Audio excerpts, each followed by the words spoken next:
বর্তমান সময়ে মিথ্যুকদের সংখ্যা দিন দিন বাড়ছে। মিথ্যা বলাটাও স্বাভাবিক ব্যাপার হয়ে দাঁড়িয়েছে। মানব চরিত্রের সবচেয়ে খারাপ দিকগুলোর মধ্যে সবচেয়ে নিকৃষ্ট হচ্ছে মিথ্যা বলা। মিথ্যা সব পাপের মূল। একটি মিথ্যা অনেক মিথ্যার জন্ম দেয়। ছোট্ট একটি মিথ্যার কারণে স্বামী স্ত্রী, পাড়া প্রতিবেশী, আত্মীয় স্বজনের মধ্যে মারাত্মক সামাজিক সংকটের সৃষ্টি হয়। আসুন আজকে আমরা মিথ্যা বলার কারণে দুনিয়াতে যে 6টি ভয়াবহ রোগের সম্মুখীন হয় মানুষ, সেগুলো নিয়ে আলোচনা করব। 1 নম্বরে হচ্ছে চেহারার সৌন্দর্য নষ্ট হয়ে যায়।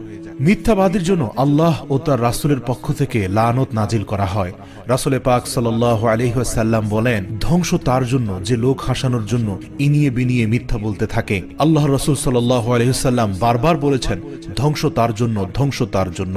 সুতরাং মিথ্যাবাদীর উপর অগাধ লানত বর্ষিত হয় রাসূল করিম সাল্লাল্লাহু আলাইহি ওয়াসাল্লামের তরফ থেকে। তাই মিথ্যাবাদীর চেহারার উজ্জ্বলতা নষ্ট হয়ে যায়, চেহারার সৌন্দর্য নষ্ট হয়ে নিকৃষ্ট চেহারার মানুষে পরিণত হয়। দেখবেন মিথ্যাবাদীদের চেহারার রং ফর্সা হলেও তাদের যথেষ্ট অসুন্দর এবং কুৎসিত দেখায়। মিথ্যা বলার কারণে দুনিয়া ও আখিরাত উভয় স্থানে তারা অপমানিত, অপদস্থ হয়। কিয়ামত দিবসে মিথ্যাবাদীর চোয়াল ছিঁড়ে গর্দান পর্যন্ত নিয়ে যাওয়া হবে।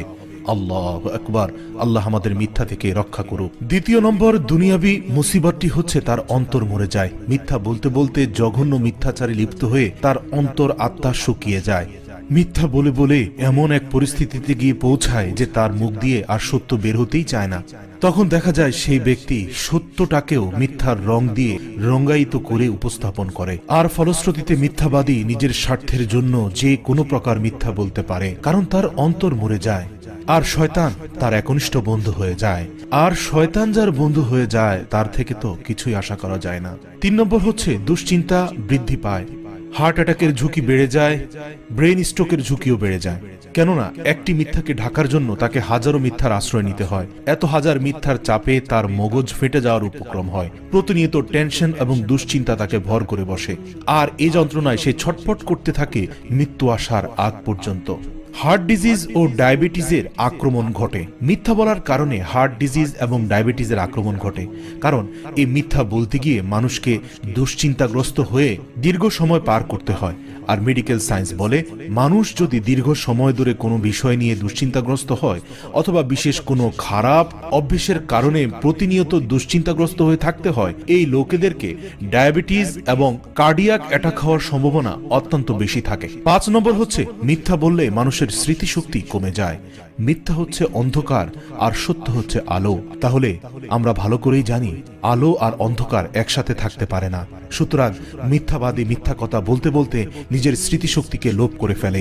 অনেক কিছু জানা সত্ত্বেও সে উদ্ভ্রান্তের মতো চলাফেরা করে। দেখলে মনে হয় যেন তাকে কোনো কিছু আসর করে আছে। 6 নম্বর তথা সর্বশেষ যে মুসিবতটি তার উপরে আসে সেটি হচ্ছে মানুষের সাহায্য বন্ধ হয়ে যায়। মিথ্যাবাদীকে কেউ দেখতে পারে না, সকলেই ঘৃণা করে। মিথ্যা বলতে বলতে, ওয়াদা ভঙ্গ করতে করতে সে এমন এক পর্যায়ে গিয়ে দাঁড়ায় যে পৃথিবীর কোনো মানুষ তাকে আর সাহায্য করতে চায় না। আমরা মিথ্যাবাদী রাখালের গল্প জানি, যে গল্পে আমরা দেখেছি বাঘ এসেছে, বাঘ এসেছে বলে প্রতিদিন হাজারো মানুষকে হয়রানি করত মিথ্যাবাদী রাখাল। অতঃপর যেদিন সত্য সত্য বাঘ এসে যায় সেদিন কেউ তার সাহায্যে গিয়ে আসে না। মিথ্যাবাদীর আসল পরিণতি বাস্তব জীবনে এই রাখালের মতোই হয়।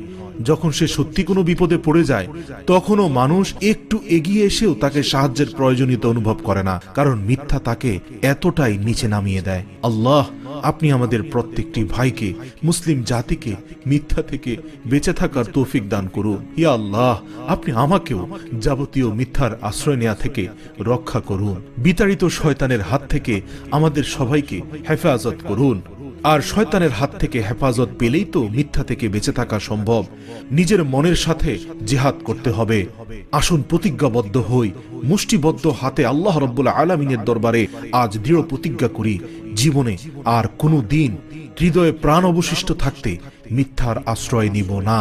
আমার কণ্ঠের সাথে সুর মিলিয়ে আল্লাহ রাব্বুল আলামিনের দরবারে দোয়া করুন, আউযু বিল্লাহি মিনাশ শাইতানির রাজিম। হে আল্লাহ, আপনি আমাদের বিতাড়িত শয়তানের হাত থেকে রক্ষা করুন।